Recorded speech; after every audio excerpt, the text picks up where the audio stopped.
What's up, guys?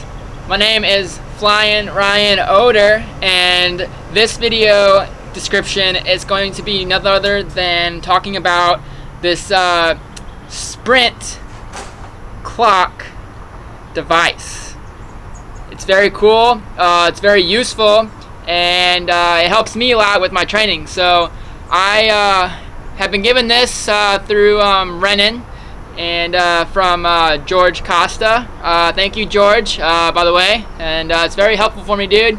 So I'm kind of giving this back to you in return. I know you wanted me to do a video, so this is kind of like a video description on how this thing works. So yeah, so my name is Ryan Oder, single A pro in the USA BMX League, giving a little video on how this device works for all you guys out there, for all you riders out there. So enjoy, guys.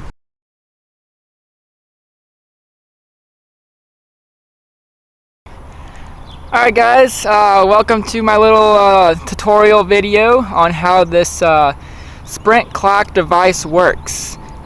First off, with this device and how this works, it comes with a manual. Basically, this is kind of like, you know, what this little manual looks like. Basically, you want to do it by your tire size, on how your back tire runs. And also it has the perimeters of the listings for each tire size on the side here as well. Tire size I run is the 20 by 1.95. So I'm going to take this 20 by 195 and I'm going to take this perimeter number, this 1606, and I'm going to divide that number by 3. So now we're going to come back over to this device, and what you're going to do is you're going to hold in both bottom left and right buttons, and when you hold both of them in, alright, so it's going to come to this number, and when I take this 1606 number, divide that by 3, I get this 535 number, and that's my calculation of the number I will be using for my sprint session. So what you're going to do is, normally it'll be 0, so you'll select whatever number that it comes out to be after you divide your number by 3. So mine was 535, so I'm going to hit this left button, and I'm going to say OK for the first number, say OK for the second number, and say OK for the third final number. And then we just need to keep this at 0. Alright, so then it's going to come to basically what time of day it is. If it's PM or AM. In this tutorial video it is PM, so I'm going to keep it as PM, and it is 5:08 right now as I am doing this tutorial.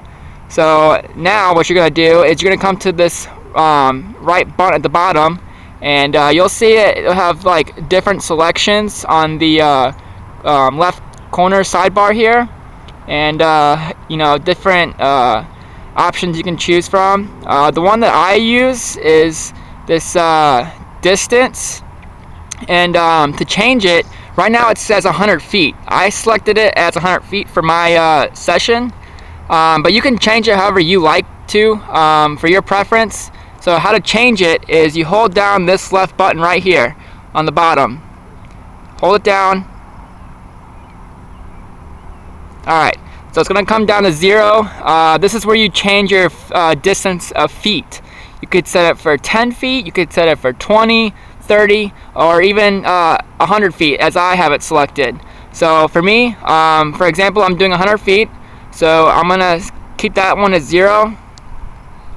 I'm going to select the right button here to change the number to 1, and then hit the left button here at the bottom.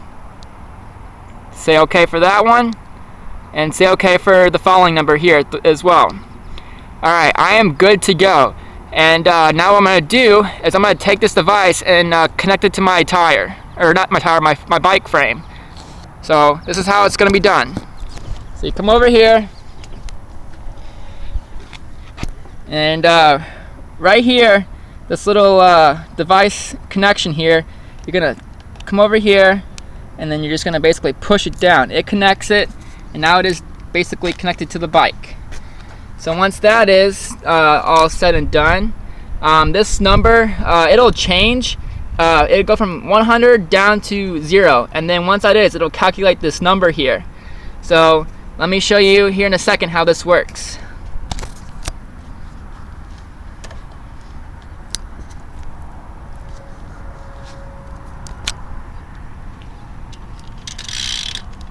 See how that number is changing? And it goes all the way down to 0. But right now, as this tutorial, I'm going pretty slow so you guys understand this thoroughly and slowly. So, and then it'll basically go down to 0. And then once it hits 0, it's gonna give you different options. Like you can select this right button right here, and basically it'll change, and it'll have all your results on each option here. And then it'll save all your results, and then basically you go ahead and do the next one. And to do the next session, you'll just hit this left button here, and it goes back to 0, and then you start all over again and better your score. So that is basically how the device works. And yeah, so you guys have any questions, concerns, anything, just give me a holler. And my email address is ryanodor2, the number 2, at gmail.com. And you can subscribe to my YouTube account. It's webodor2, as well as I have a Facebook account. Check me out at facebook.com/ryanodor1991. And I hope you guys enjoy what you see on this tutorial. And like it up, guys. Hopefully this device works for you in your BMX training career. And good luck, racers.